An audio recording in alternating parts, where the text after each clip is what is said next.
Mes frères et sœurs dans le Seigneur, je me présente encore, je m'appelle Claire Andouna Tongo, je suis camerounaise. Je viens au nom de Jésus-Christ avertir toutes mes sœurs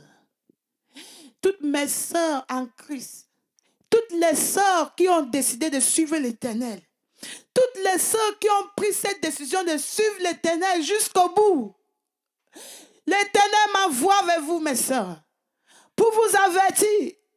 Abandonnez tout habit, tous les habits qui ne sont pas modestes, tels que le pantalon. La parole de Dieu dit dans Deutéronome chapitre 22, verset 5, je lis. Une femme ne portera point un habillement d'homme, et un homme ne mettra point de vêtements de femme. Car quiconque fait ces choses est en abomination à l'Éternel ton Dieu. Toutes ces choses, les pantalons, nous savons que le pantalon c'est un vêtement d'homme. Voilà pourquoi on a mis la ceinture. Afin que quand l'homme veut aller aux toilettes, ce sera facile pour lui de descendre la ceinture, mais, la fermeture. Mais toi la femme, tu mets le pantalon. Et tu es un homme. D'autres vont dire que le pantalon, il y a le pantalon des femmes. Le diable est malin. Parce que quand il avait sorti le pantalon, les femmes chrétiennes ne mettaient pas ça. Alors il a cherché, il a réfléchi. Comment est-ce que je vais faire les femmes chrétiennes mettre les pantalons? Il a commencé à sortir les tailles basses, sortir les pantalons femmes. Alors voilà, maintenant tu vois mes sœurs en Christ mettre le pantalon. Une autre sœur en Christ m'a appelé, me dit, il fait froid ici au Canada. Je vais faire comment? L'hiver existe depuis avant que tes arrière-pères sont nés. L'hiver existe depuis.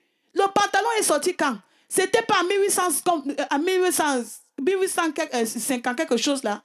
Avant ça, l'hiver existait. Les femmes s'habillaient en robe et elles mettaient quelque chose en dessous contre le froid.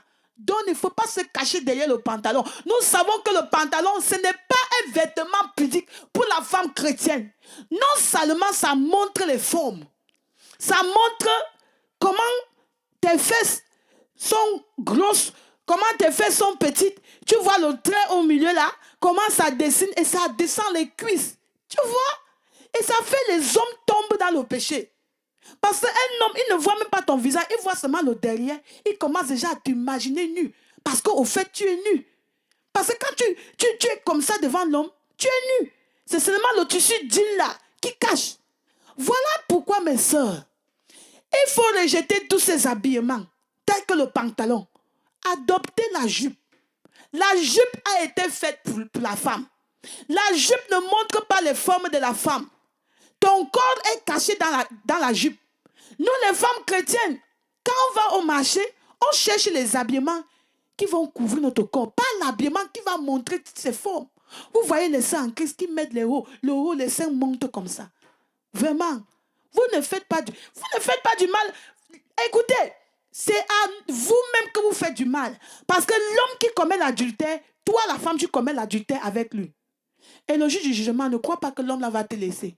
Il va crier, il va dire, Seigneur, c'est elle, c'est à cause d'elle que je suis aujourd'hui en enfer.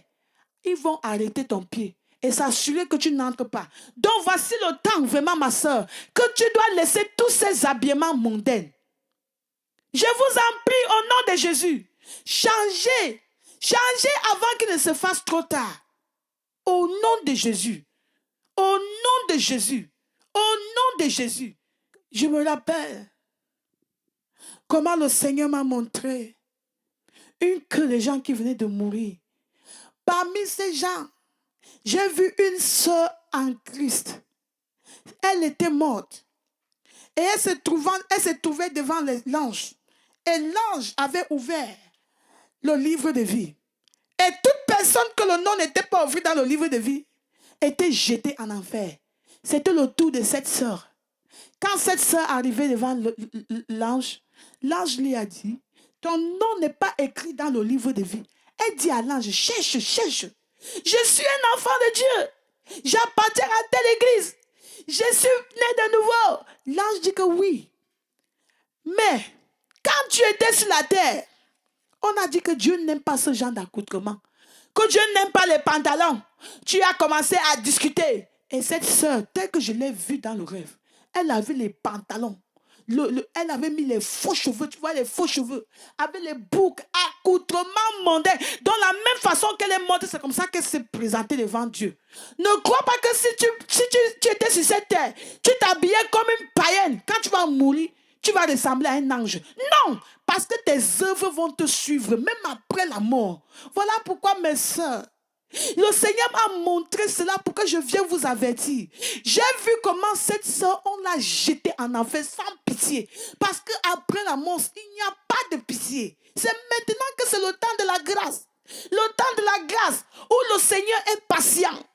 S'il vous plaît, ma sœur, le Seigneur m'envoie vers vous pour vous avertir. Je pleure. Je pleure qu'il ne se fasse pas trop tard, ma soeur. Je pleure que tu rejettes ce message, que tu endurcisses ton cœur. Parce que si tu continues à endurcir ton cœur, ce message va te juger. Si tu veux, insulte-moi, dis n'importe quoi, mais cette parole, ce message va te juger. Et la parole de Dieu va te juger. Le diable est malin. Il utilise les mathématiques, la science, pour que le jour du jugement, il va pointer les versets bibliques contre toi. Que feras-tu? Viendras-tu encore sur la terre pour te repentir? Non. Non, ma soeur. C'est vrai qu'il y a des gens qui sont morts et revenus. Combien d'eux? Combien d'entre eux? Repends-toi, ma soeur, avant qu'il ne se fasse trop tard pour ton âme. Amen. Que le Seigneur te bénisse. Au nom de Jésus-Christ. Amen.